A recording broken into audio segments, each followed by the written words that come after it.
ನಮ್ಮ ಸಮಸ್ತ ಭಾರತೀಯ ನಾಗರಿಕರಲ್ಲಿ ನಾನು ಕರ್ನಾಟಕ ರಾಜ್ಯದ ರಾಮನಗರದ ಮಹೇಶ ಮನವಿ ಮಾಡ್ಕೊಳ್ದೇನೆಂದರೆ, ನೋಡಿ, ನಮಗೆ ಕೇಂದ್ರದಲ್ಲಿ ಚಿನ್ನದಂಥ ಸರ್ಕಾರ ಸಿಕ್ಕದೆ. ಚಿನ್ನದಂಥ ಲೀಡ್ರು, ಅತಿ ಉತ್ತಮ ಲೀಡ್ರು. ನಾನು ಕಂಡಿರೋ ನಮ್ಮ ಭಾರತ ಲೀಡ್ರುಗಳಲ್ಲಿ ಅತಿ ಉತ್ತಮ ಲೀಡ್ರು ಮೋದಿಯವರು. ಜನ ಏನು ಕೇಳ್ತಾರೆ, ಮೋದಿ ಏನು ಮಾಡಿದ್ರು ಅಂತ. ನಿಜವಾಗ್ಲೂ ಹಿಂದೂಗಳನ್ನು ಕೇಳೋರು ದಡ್ರು. ಉದಾಹರಣೆಗೆ ಹೇಳ್ತೀನಿ, ಆ ಹಿಂದಿನ ಸರ್ಕಾರಗಳೆಲ್ಲ ಏನು ಮಾಡಿದ್ದು ಅಂದರೆ, ಮೋದಿಯವ್ರಿಗಿನ್ನ ಮುಂದೆ ಹಿಂದಿನ ಸರ್ಕಾರ ಎಲ್ಲ ಏನು ಮಾಡಿತ್ತು ಅಂದರೆ, ವಕ್ಫ್ ಮಂಡಳಿ ಅಂತ ಇತ್ತು. ಆ ವಕ್ಫ್ ಮಂಡಳಿಗೆ ಏನು ಮಾಡ್ತು, ಪೂರ್ತಿ ಅಧಿಕಾರ ಕೊಟ್ಬಿಟ್ಟಿತ್ತು. ಅವ್ರೇನು ಯಾವ ಜಾಗದ ಹತ್ರ ಬಂದು ಅದು ನಮ್ಮದೇನೆ ಅಂತ ಹೇಳಿದ್ರೆ ನಾವು ಡಾಕ್ಯುಮೆಂಟ್ ಇಟ್ಕೊಂಡು ಅವ್ರು ಕೋರ್ಟ್ಗೆ ಹೋಗ್ಬೇಕಾಯಿತು. ಯಾವ ಕೋರ್ಟ್ಗೂ ಅಲೋ ಮಾಡ್ತಿರಲಿಲ್ಲ, ಸುಪ್ರೀಂ ಕೋರ್ಟ್, ಹೈಕೋರ್ಟಲ್ಲಿ. ಅವ್ರು ಕೇಳೋರು 300-400 ವರ್ಷದ ಸಾಕ್ಷಿಗಳು ಎಲ್ಲ ಆಕ್ರಮಿಸ್ಕೊಂಡು ಬರ್ತಿದ್ರು. ಮೊನ್ನೆ ಮೋದಿಯವರು ಕರ್ನಾಟಕದಲ್ಲಿ ಆದ ಸುಮಾರು ಘಟನೆಗಳು ನೋಡಿ, ಉತ್ತರ ಕರ್ನಾಟಕ ಆ ಕಡೆ ಎಲ್ಲ 100 ಎಕರೆ 1000 ಎಕರೆ ಜಮೀನು, ರೈತರ ಜಮೀನು ಹೋಗ್ತಿದ್ದದನ್ನು ನೋಡಿ ಇಮಿಡಿಯೇಟಾಗಿ ಏನು ಮಾಡಿದ್ರು ಅವರು, ಆ ವಕ್ಫಿಗೆ ಏನಿತ್ತು ಹಕ್ಕನ್ನೆಲ್ಲ ಎಷ್ಟೋ ಮಟ್ಕಿ ಕಿತ್ತಾಕ್ಬಿಟ್ರು. ಅವ್ರದ್ದು ಅಂತ ಅಂದರೆ ಜಾಗ ಬಂದು ತೋರಿಸ್ಬೇಕು, ಅವರು ನಮ್ಮ ಕೋರ್ಟಿಗೆ ಬರಬೇಕು ಅನ್ನೋಂತೆಲ್ಲ ಮಾಡಿ ನಿಜವಾಗ್ಲೂ ಒಂದು ಒಳ್ಳೆ ಕೆಲಸ ಮಾಡಿದ್ರು. ರೈತರಿಗೆ ಅದು ಗೊತ್ತಾಗ್ತಿಲ್ಲ, ನಮ್ಮ ರೈತರಿಗೆ.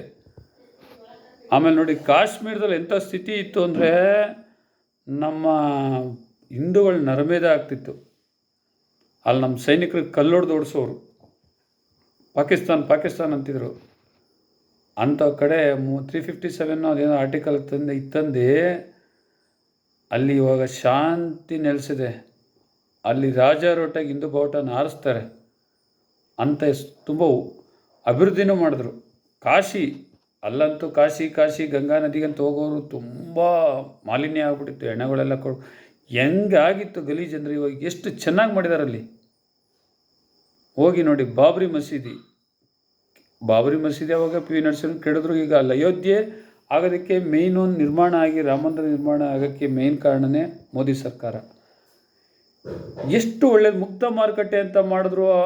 ಆಗಿನ ಕಾಂಗ್ರೆಸ್ ಸರ್ಕಾರಗಳೆಲ್ಲ ಸೇರಿಕೊಂಡು ರೈತ ಸಂಘದಲ್ಲೇ ಎತ್ಕಟ್ಟಿ ಗಲಾಟೆ ಮಾಡಿ ಆ ಮುಕ್ತ ಮಾರುಕಟ್ಟೆ ಮಾಡಿದರೆ ಇವತ್ತು ರೈತ ಮತ್ತು ಗ್ರಾಹಕನೇ ಎಷ್ಟು ಉಪಯೋಗ ಆಗ್ತಿತ್ತು. ಮಧ್ಯವರ್ತಿಗಳ ಅವಳಿ ತಪ್ಪೋಗ್ತಿತ್ತು. ಇವತ್ತು ಆಗಿನ ಕಾಲದಲ್ಲಿ ನಮ್ಮ ಸೈನಿಕರು ಒಂದು ಗುಂಡು ಹೊಡಿಬೇಕಾದ್ರೆ ಪರ್ಮಿಷನ್ ತೊಗೋಬೇಕಾಯ್ತು. ಸೈನಿಕರಿಗೆ ಸರಿಯಾದ ಇದು ಕೊಟ್ಟಿರಲಿಲ್ಲ. ಇವತ್ತು ಮೋದಿಯವರು ಪೀರಿಯಡಲ್ಲಿ ಸೈನಿಕರಿಗೆ ಯಾರು ಗುಂಡು ಹೊಡೆದ್ರೆ ನೀವು ಹತ್ತು ಹೊಡೀರಿ ಅನ್ನೋಂಥ ಆದೇಶ ಕೊಟ್ಟವ್ರೆ, ಸ್ವಾತಂತ್ರ್ಯ ಕೊಟ್ಟವ್ರೆ. ಮತ್ತು ಅವ್ರಿಗೆ ಎಷ್ಟು ಸೌಲಭ್ಯ ಕೊಟ್ಟವ್ರು ಅಂದರೆ, ರಿಟೈರ್ಡ್ ಆಗಿರೋರು ಮತ್ತೆ ಹೋಗಿ ಸೇರ್ಕೊಳ್ತಾ ಇದ್ದಾರೆ.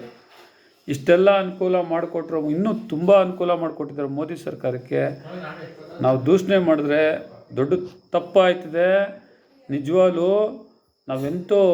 ನಿಜವಾಗ್ಲೂ ಈ ಸರ್ಕಾರ ಮತ್ತು ಅವತ್ತು ಪಾಕಿಸ್ತಾನದವ್ರು 500 ಕ್ಷಿಪಣಿ ಬಿಟ್ರಲ್ಲ, ನಾವು ನೋಡ್ತಾ ಇದ್ರಿ ಯಾವ ನಗರದ ಮೇಲೆ ಬೀಳ್ತಿತ್ತೋ, ಎಷ್ಟು ಅನಾಹುತ ಆಗ್ತಿತ್ತು ಅಂತ ಹೆದರಿಕೆ ಆಗಿತ್ತು. ಆದರೆ ಒಂದೂ ಬೀಳದೆ ನಡೆದ್ರು, ತಡೀತು ನಮ್ಮ ಸುದರ್ಶನ ಚಕ್ರ. ಇದೆಲ್ಲ ಅವನ್ನೆಲ್ಲ ಯಾರು?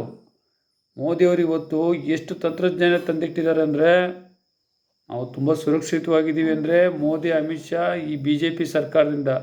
ದಯವಿಟ್ಟು ಅದನ್ನು ತಿಳ್ಕೊಳ್ಳಿ.